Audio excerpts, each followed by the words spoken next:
प्यारे विद्यार्थियों नमस्कार। स्वागत है आप सभी का आपके अपने YouTube चैनल शिवम स्टडी वाला में। तो जो भी विद्यार्थी बीएसटीसी परीक्षा 2023 की तैयारी कर रहे हैं, बीएसटीसी एग्जाम 2023 की तैयारी करने वाले सभी साथियों के लिए इंपॉर्टेंट है कि क्लास को पूरा जरूर देखना है और लास्ट में कमेंट करके जरूर बताना है कि आपके कितने सही होते हैं। इस क्लास में हम बीएसटीसी के लिए राजस्थान सामान्य ज्ञान के कुछ इंपॉर्टेंट क्वेश्चन देखने वाले हैं।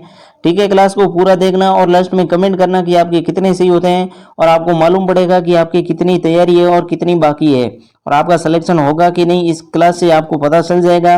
और क्वेश्चन इंपॉर्टेंट है और एग्जाम में बार बार आने वाले क्वेश्चन है। तो चलिए स्टार्ट करते हैं क्लास को। इस क्लास का पहला क्वेश्चन है, राजस्थान का भीष्म पितामह किसे कहा जाता है? राजस्थान का भीष्म पितामह किसे कहा जाता है, आपको बताना है।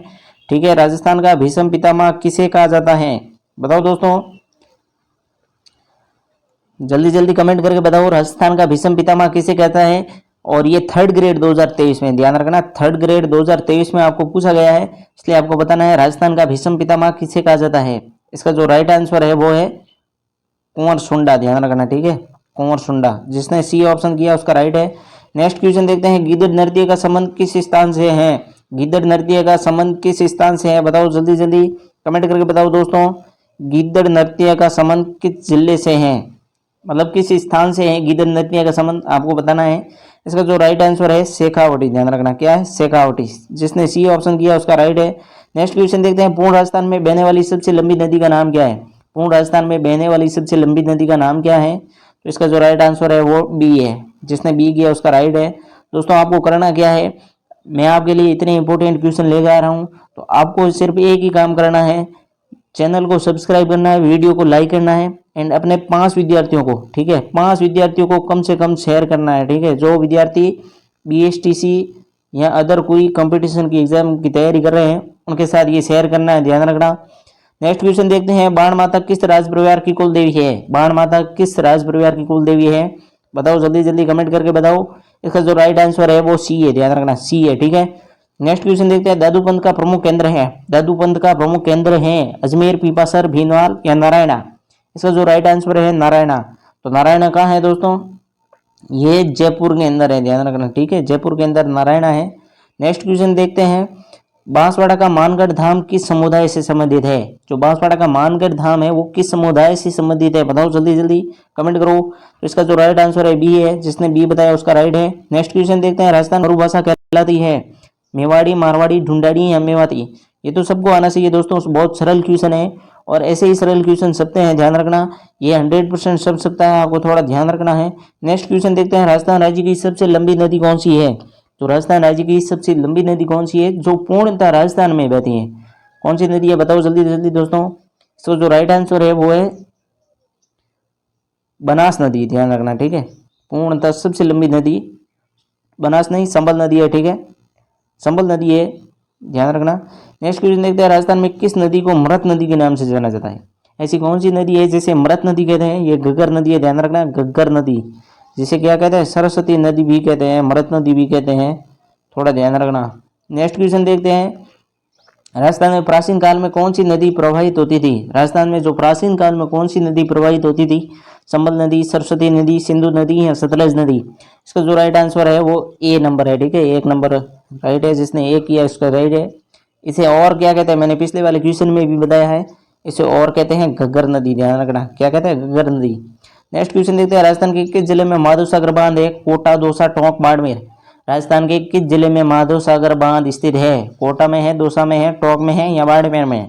तो इसका जो राइट आंसर है वो दौसा है, ध्यान रखना। ठीक है, दौसा, जिसने बी ऑप्शन किया उसका राइट है। और कम से कम 5 विद्यार्थियों के साथ आप शेयर कर देना। और नेक्स्ट क्वेश्चन देखते हैं, कौन सी नदी राजस्थान में रुंडित सरिता कहलाती है? कौन सी नदी राजस्थान में रुंडित सरिता कहलाती है? खारी नदी, कोठारी नदी, बाणगंगा नदी या सिंधु नदी? इसका जो राइट आंसर है वो कोठारी नदी। कोठारी नदी को क्या कहते हैं? रुंडित सरिता नदी कहते हैं। ठीक है, ध्यान रखना। राजस्थान में किस नदी को कामधेनु कहा जाता है? राजस्थान में किस नदी को कामधेनु कहा जाता है? संबल नदी, लूनी नदी, माई नदी या सरस्वती नदी? राजस्थान में किस नदी को कामधेनु कहा जाता है? इसका राइट आंसर है संबल नदी, ध्यान रखना। नेक्स्ट क्वेश्चन देखते हैं, गोडाउन पक्षी की आश्रय स्थली शोरसेन क्षेत्र किस जिले में स्थित है? जो शोरसेन क्षेत्र है वो किस जिले में स्थित है? वो 12 के अंदर है, ध्यान रखना, कहाँ पर है?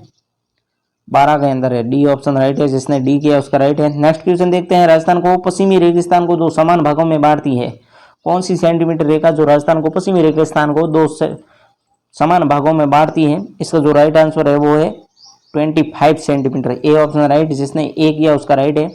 नेक्स्ट क्वेश्चन देखते हैं, कितने सेंटीमीटर वर्षा रेखा सामान्य को दो समान भागों में बांटती है? कितने सेंटीमीटर वर्षा रेखा जो राजस्थान को दो समान भागों में बांटती है? पिछले वाला क्वेश्चन और इस वाले क्वेश्चन में थोड़ी लैंग्वेज अलग है, थोड़ा सा ये लैंग्वेज की वजह से ही हमारे क्वेश्चन गलत होते हैं। ये सेंटीमीटर वर्षा रेखा है और वो सेंटीमीटर रेगिस्तान को कितने भागों में बांटती है, दोनों में फर्क है, ध्यान रखना। ऐसे ही एग्जामिनर ऐसे ही क्वेश्चन देते हैं, ध्यान रखना, कंफ्यूजन वाले। ये देखो, पश्चिमी रेगिस्तान को कितने दो समान भागों में बांटती है, ये रेगिस्तान की बात कर रहे हैं, यहाँ पर राजस्थान, पूरे ऑल ओवर राजस्थान की बात कर रहे हैं, ठीक है। और वो भी वर्षा रेखा कितनी राजस्थान को दो समान भागों में बांटती है, कौन सी सेंटीमीटर जो वर्षा है जो राजस्थान को दो समान भागों में बांटती है? इसका जो राइट आंसर है वो बी ऑप्शन है, 50 सेंटीमीटर। उसका जो पश्चिमी रेगिस्तान है वो 25 सेंटीमीटर था, ध्यान रखना। काजरी आपरी राज्य में कहाँ स्थित है? काजरी आपरी राज्य के किस जिले में स्थित है आपको बताना है। इसका जो राइट आंसर है वो जोधपुर के अंदर है, काजरी और आपरी दोनों।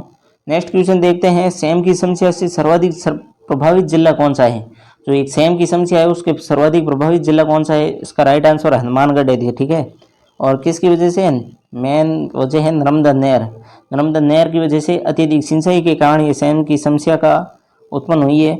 मरु विकास कार्यक्रम के कितने जिलों में चलाया जा रहा है? मरु विकास कार्यक्रम कितने जिलों में चलाया जा रहा है? ये बी ऑप्शन राइट है, जिसने बी किया उसका राइट है, 16 जिला है, ध्यान रखना, ठीक है। नेक्स्ट क्वेश्चन देखते हैं, मरु विकास कार्यक्रम कब शुरू किया गया? पहले थे कितने जिले थे? वो थे 16 जिले, ध्यान रखना। और मरु विकास कार्यक्रम कब शुरू किया गया? तो इसका ए ऑप्शन राइट है, 1977-78, ध्यान रखना। ये मोस्ट इंपोर्टेंट क्वेश्चन है, इसमें से कम आपके क्वेश्चन सब सकते हैं, ध्यान रखना। और आपको करना क्या है, 5 विद्यार्थियों के साथ जो BSTC की तैयारी कर रहे हैं ना, उनके साथ वीडियो को शेयर करना है। BSTC की जो विद्यार्थी तैयारी कर रहे हैं उनके साथ ये वीडियो शेयर करना है, कम से कम 5 बंदों के साथ। और वीडियो को लाइक और चैनल को सब्सक्राइब कर देना। जय हिंद, वंदे मातरम।